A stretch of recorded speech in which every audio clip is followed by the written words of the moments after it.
काकी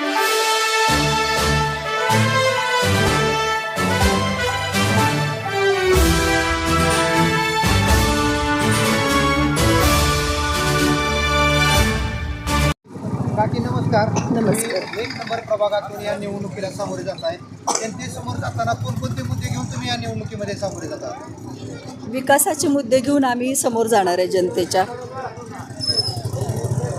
काय काय तुमचं विजन असणार आहे पुढे? आमचं विजन पंचायत सदस्य म्हणून सुद्धा काम केलेलं आहे. या प्रभागामध्ये जनतेने तुम्हाला निवडून दिलं होतं. प्रामुख्यानं कोणत्या मुद्द्यावर तुम्ही त्यावेळेस ग्रामपंचायत सदस्य असताना काम केलेलं आहे?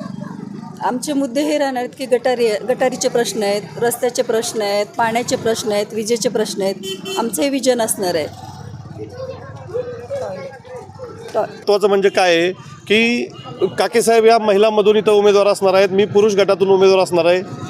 भारतीय जनता पार्टीनं आमच्यावर जो विश्वास दाखवला आहे त्या विश्वासास नक्कीच आम्ही पात्र राहून या प्रभाग क्रमांक 1मध्ये आम्ही काम करत असताना गेली 8-15 दिवस झाला आम्ही फिरत असताना इथं प्रामुख्यानं सगळ्यात महत्त्वाची अडचण म्हणजे इथं सार्वजनिक शौचालय असतील, तुंबलेल्या गटारे असतील, घराघरात गटरीचं गेलेलं पाणी असेल, रस्ते असतील, वीज असेल आणि लोकांना येणारं 8 ते 10 दिवसानं पाणी असेल. पाण्याची अक्षरशः एवढी दुर्दशा आहे की म्हणजे जी काही पाईपलाईन नाही, असं एक घर नाही की ज्या घरात खड्डा नाही. आणि ते खड्डे कायसाठी आहेत तर ते खड्डे लोकांना 8 दिवसातनं येणाऱ्या पाण्यासाठी जे काही पाणी येतं ते लोक आधी ते खड्डा भरतात आणि त्या खड्ड्यातून ते पाणी कळशीनं किंवा बादलीनं उचलून ते घरात आपल्या प्यायसाठी घेत आहेत. महत्त्वाचं म्हणजे सांगायचं झालं तर संपूर्ण अकलूजमध्ये जी काही पाईपलाईन टाकण्यात आली पाण्याची, अतिशय कमी प्रमाणात या राऊतनगरच्या 10 ते 20% भागातच ती पाईपलाईन गेलेली आहे. लोकांना शुद्ध पिण्याचं पाणी अक्षरशः मिळेनासं झालं आहे. जे पाणी भेटतं आहे ते 8 ते 10 दिवसानंतरच भेटतं आहे. आणि ज्या ठिकाणी या राऊतनगर प्रभागामध्ये पाण्याच्या पाईपलाईन टाकलेल्या आहेत तर त्यातल्या काही ठिकाणच्या पाईपलाईन ह्या गटरीमधून गेलेल्या आहेत. म्हणजे एवढा अवघड प्रश्न आहे की म्हणजे त्या गटरीचं पाणी त्या पाईपलाईनच्या होलमध्ये जातं आहे आणि त्या होलमध्ये गेलेलं पाणी लोकांच्या पिण्याच्या नळामध्ये येतं आहे आणि लोक तसेच पाणी स्वतः वापरत आहेत. त्यामुळं इथं बरीच मोठी आरोग्याची समस्या निर्माण झालेली आहे. त्यानंतर आम्ही प्रचार करताना जुन्या सराटी रोडनं जसं गेलो तर इथं डॉक्टर बाबासाहेब आंबेडकर नगर म्हणून नाही, आतापर्यंत त्या विभागाला पट्टी हा प्रभाग असं तिथं बोललं जातं. तिथं तर एवढी दुरावस्था आहे म्हणजे अक्षरशः 90%-95% लोक हे पत्र्याच्या घरांमध्ये राहत आहेत. त्यांना व्यवस्थित पाणी नाही आहे, व्यवस्थित लाईट नाही आहे, व्यवस्थित म्हणजे त्यांची शौचालयाची व्यवस्था नाही आहे. त्यांना कुठल्याही योजनेपासून अगदी वंचित ठेवलेलं आहे. म्हणजे आपल्याला असं इथं राहताना प्रश्न पडतो की नक्की हे विरोधकांच्या विकसित अकलूजमधलं आहे का हे कुठल्या एखाद्या पाकिस्तानमधलं गाव आहे. म्हणजे एवढी दुर्दशा आज या राऊतनगर प्रभागातल्या लोक जिथं राहतात त्या प्रभागातून आहे. विरोधकांना काय आव्हान असणार आहे तुमचं आता? माझं मधून आता तुम्ही निवडणूक या प्रभागामधील जे काय असतील किंवा सत्ताधारी लोकांना तुमचं आव्हान काय असणार? माझं आव्हान एकच आहे की तुम्ही आतापर्यंत ज्या ठिकाणी तुम्ही प्रचार सभा घेताय, ज्या ठिकाणी आता मध्ये त्यांच्या राऊतनगरमध्ये 2-3 ठिकाणी प्रचाराच्या कॉर्नर बैठका झाल्यामध्ये त्यांची अकलूजच्या पाटीलवाड्यात सभा झाली. त्यांनी या अकलूजच्या आणि प्रभाग नंबर 1च्या जे काय त्यांनी कामं केलेत किंवा त्यांचं जे विजन आहे किंवा सध्याच्या प्रभाग नंबर 1मधली ज्या समस्या आहेत त्या समस्यावर त्यांनी बोलावं, ना की त्यांनी फक्त आमदार माजी आमदार राम सातपुते साहेबांवर टीका करावी. फक्त ऊट सुटायचं आणि त्या माजी आमदार राम सातपुते साहेबांवर टीका करायची. त्यांनी कधीही त्यांच्या भाषणांमध्ये उल्लेख केलेला नाही. देश स्वातंत्र्य झाल्यापासून ते आजपर्यंत ह्या राऊतनगरचं काय हाल केलंय इथली जनता भोगते. रस्त्यांची एवढी दुरावस्था इथं अक्षरशः रस्त्यांमधून खड्डे आहेत का खड्ड्यांमधून रस्ते आहेत हे समजायला मार्ग नाही. गटरीची एवढी भयान अवस्था आहे. त्या गटरींमध्ये आज आम्ही राऊतनगरच्या 2-3 भागातून 2-3 गल्ल्यातून फिरत होतो तर गुडघ्या एवढे गवत, गुडघ्या एवढं जंगल असल्यासारखं, काटेरी झुडपं असल्यासारखी तिथून आम्हाला फिरायला भेटतंय आणि अतिशय भोंगळ कारभार आहे. कोणीही इथं येऊन कसं आम्ही काम करणार आहोत. मग त्याच पद्धतीने आता एकंदरीत वेगळ्या प्रकारचा अपप्रचार केला जातोय, लोकांना वेगळं वातावरण निर्माण केलं जातं.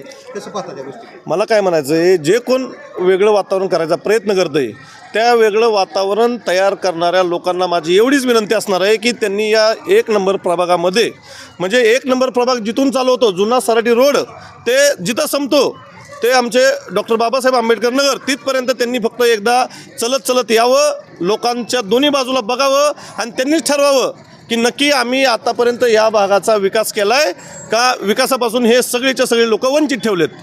आम्हाला फक्त विकासावर बोलायचं आहे, आम्हाला कोणावर टीका करायची नाही आहे. आम्ही फक्त इथं जे जे काही काम करायला आम्हाला संधी भेटलेली आहे यामध्ये बऱ्याच ठिकाणी या राऊतनगरच्या वेगवेगळ्या ठिकाणी ज्या ज्या काही समस्या निर्माण झालेल्या आहेत त्या समस्यांवर आम्ही उपाय काढून लोकांच्या बेसिक अडचणी अन्न वस्त्र निवारा आहेत त्या अन्न वस्त्र निवाराही लोकांना न भेटता इथला 90% भाग हा रोजचा कामगार वर्ग आहे, रोज करून खाणारा वर्ग आहे, हातावरची खळगी म्हणजे पोटाची खळगी भरणारा वर्ग इथं.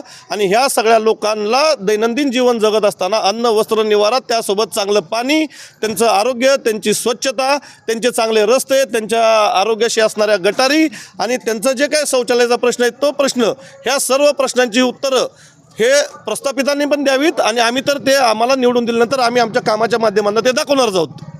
असताना अजितदादा गटातून धवलसिंह मोहिते पाटलांनी सेपरेट पॅनल लावून हे इलेक्शन लढत आहे. तर ही खरी लढत भाजप विरुद्ध शिवरत्न आहे की मोहिते पाटील विरुद्ध मोहिते पाटील आहे, याबद्दल तुम्ही काय सांगाल? नाही, मुळातच कसं आहे माहीत आहे का, हे आम्ही यामध्ये अजित पवार गट असू द्या किंवा शिवरत्न असू द्या किंवा आम्ही भारतीय जनता पार्टी, आम्हाला ह्यामध्ये एवढंच करायचं आहे की आम्ही एकतर विकास या मुद्द्याला धरून चाललो आहे. आम्हाला इथं कुणाच्याही गटातटात, कुणाच्याही भांडणात किंवा कुठल्याही व्यक्तिगत न जाता आम्हाला ह्यामध्ये भारतीय जनता पार्टीच्या माध्यमातून देशात ज्याप्रमाणे नरेंद्र मोदी साहेब काम करतायत, राज्यामध्ये ज्या प्रकारे देवेंद्र फडणवीस साहेब काम करतायत, सोलापूर जिल्ह्यामध्ये जसं आपले आदरणीय पालकमंत्री जयकुमार गोरे साहेब काम करतायत, माढा लोकसभेमध्ये ज्याप्रमाणे आमचे माजी खासदार रणजितदादा नाईक निंबाळकर साहेब काम करतायत, माळशेज तालुक्यामध्ये ज्या प्रकारे राम सातपुते साहेब काम करतायत, ह्या सर्वांच्या मार्गदर्शनाखाली आम्ही अकलूजचे जी नगरपालिकेची जी निवडणूक आहे ती आम्ही ह्या सर्वांच्या मार्गदर्शनाखाली विकासाचं ध्येय ठरवून, विकासाचं धोरण ठरवून आम्ही ही निवडणूक लढवतोय. त्यामुळे आम्हाला गटातटाचं काही पडलेलं नाही. समोर विरोधक कोणी असेल आम्हाला त्याशी काही देणं घेणं नाही. आम्ही भारतीय जनता पार्टी चालवून लोकांपर्यंत जास्तीत जास्त कशी विकास कामं करता येईल ह्यावर आमचं लक्ष आहे आणि ते आम्ही लक्ष पूर्ण करून नक्कीच यामध्ये विजय प्राप्त करणार आहोत. त्या प्रभागातील ज्या महिला आहेत त्या महिलांना आपण काय आव्हान कराल एक महिला म्हणून?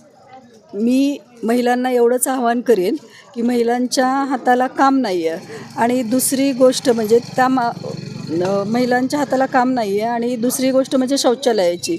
आज आपण बघतोय राऊतनगरमध्ये शौचालय नाही आहेत, सगळे म्हणजे महिला वगैरे ओपनवरती बसत आहेत, मुली आहेत. एकदम लाजिरवाणी गोष्ट आहे की महिलांना उघड्यावरती जायला लागतं आहे, मुलींना उघड्यावरती शौचालय जायला लागतं आहे. त्यासाठी मी प्रयत्न करेन आणि आम्ही जर आम्हाला निवडून दिलं तर राज्यात सरकार भाजपचं आहे, केंद्रात सरकार भाजपचं आहे, तर ह्या गोष्टी आम्ही सगळ्या महिलांसाठी करणार आहेत. आणि मी महिलांना एवढंच सांगेन की येत्या 2 तारखेला जास्तीत जास्त मतदान हे भाजपला करून, कमळ ह्या चिन्हावर करून व्यवस्थित मतदान करून मतदान पार पाडावे एवढंच करेन.